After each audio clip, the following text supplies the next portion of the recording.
the trademark, you can actually trademark your name if you do it properly. Now, you can do this trademark, I believe there's a couple of websites you can do the trademark. I think they're UK sites and it can be done very cheaply, but you can't make that stand up in a court. You have to have full ownership of the trademark. So it needs to be done properly and there is a process. So, like anybody that's looking to trademark, we can actually organise that. We do them in groups and it brings the price of it down. It's the only feasible way to do it, because if you have to trademark your name and you try and do it on your own, it's a common law trademark. Now, a common law trademark will stand up in any court. This is a common law jurisdiction. There's no problem. Once it's done correctly and you can stand on it in court, there's no problem. But you have to do it properly. There's no point in doing it on some website for a tenner or something and expecting it to stand up in court. Because you don't have to do it. Well, the reason is you can protect yourself with it. Some people actually laugh at the notion of it, but in reality, okay, if you, through your sitting room window, if you're on the main street, and you plant a lovely yellow arch in your garden, and you start selling burgers and chips out through your sitting room window, how long do you think you're going to stay in business? Well, you'll get a cease and desist letter within 3 days. And if you don't do what it says in that cease and desist letter, you'll be in the court within another 3 days. And you will see what trademark law is all about then, because they can enforce it.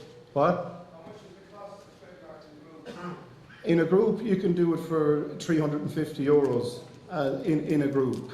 It'll cost you, if you do it on your own, you can do this on your own, you don't need any help. It'll cost you, I'm not sure, I think it's about 1,200 quid if you do it yourself. But you can investigate all of this. You don't need anyone to do it for you, it can be done. But like, we do them in batches, and that's the cost of it, because there's other costs involved in doing it, and it has to be published in national papers and on a few occasions and stuff as well. So there is an expense to it. Is that...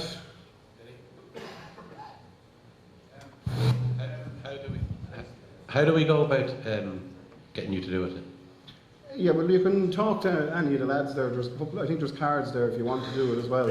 Now, like, there is no obligation on anybody to trademark their name, but it is something, like, I have it done, but like, just because I put my hand into the fire doesn't mean, because, you know. But you can, like, if you have somebody writing to you as well, you can actually use it, because you can contact them, you can send them a cease and desist letter, and you can actually suggest to them that they have no right to use that trademark, and you have full ownership of it, and you will stop them from contacting you, or you will send them a fee schedule then as well. Now, this thing is sending out bills of €1 million for somebody. But like, if you've got a trademark that's protected under, say, statute law, I think that the top award you'll get in the court is 250,000. So why? You don't need to be looking at it, because the bottom line is these guys are probably going to stay writing to you anyway until such a time. So if you send out reasonable bills, you know, you could actually go into a court if you have full ownership of a trademark, and if you were doing something for 50 grand, well, then no one will be able to laugh at it when you win there. And can you do it for not paying your invoice? When you send them an invoice? But, under the corporate law, under the company's law? yeah, but you see, the thing is, obviously, if you send out an invoice and it's not paid, you can sue in the normal way. You don't need any other special legislation. You can just send out. What? I'm not sure. Look, we have a few sort of heavier versions of it being tried at the minute as well, with other aspects. We've nothing negative back on one of them. One of them is.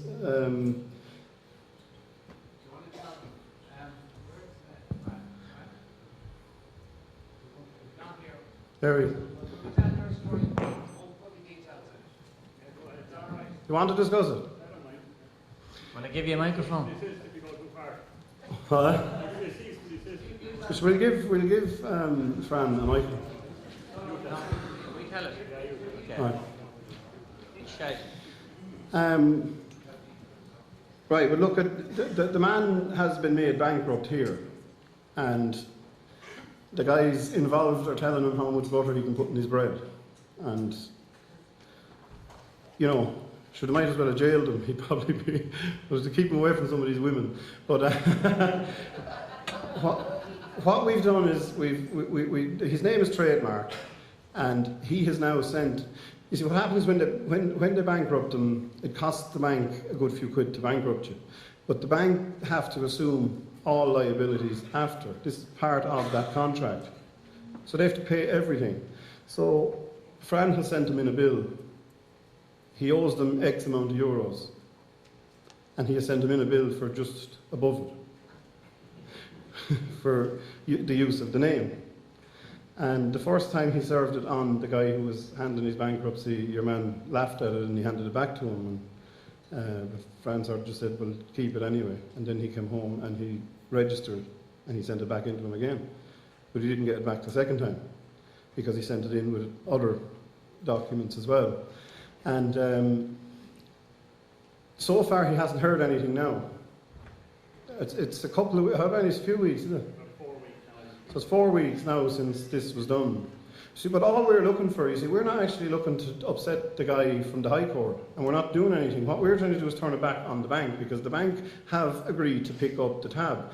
Now, all he has done is he has sent an invoice, a bill, right, which is covered on the bills of exchange. So it's all done legitimately, and he owns the actual trademark. So he's telling your man, that's all very fine and dandy, you can do that, but you must pay me that to put it. He has to, as part to finish the bankruptcy, he has to put something in the paper with Fran's name on it. So for him to do that, Fran is saying, well, you can do it, no problem, but there's the fee. So what he's trying to suggest to them is, you pay me X, and when you get that, because the bank have to pay it, not the High Court, we're not upsetting the state and there's no taxpayers' money involved, the bank have said they'll cover this. So the bank now are liable. So what your man has to do is he has to write a cheque. This is what we're hoping for anyway. He writes the cheque, he pays Fran the fee, but obviously Fran's not allowed to accept the money because he's bankrupt, so this guy pays the cheque to himself because he's in full control of Fran's account. So he has to lodge it into Fran's account. But when he lodges it into Fran's account, sure, now Fran's not bankrupt because he actually has enough money to pay the bank. Do you see where we're coming with it? And that's what we're working on. You see, we have a lot of this stuff going on, and you see, this is what we're doing. But this is another tool, and there's cards on the table up here. If anybody's interested in finding out more about getting your name trademarked, and there's a website on this card here. It's called www.protectthenames.com. But you pick up a card on the way out if you're interested in the website is the website. I think isn't spectacularly operational. It's there. It is. It's up and running. There, yeah. No, you don't let anybody know. The only time you need to let anybody know is when they're using it without authorization. You send them a cease and desist letter, and then everyone will know. And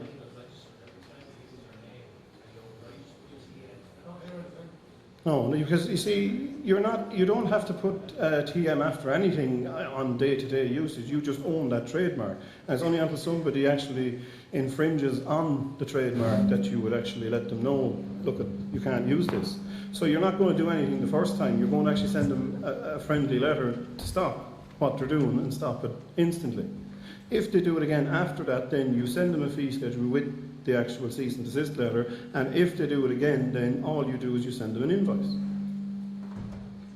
And what you can do then is, like, that can be stood up in court then, because all you're liable to do in court is prove that you actually own the trademark.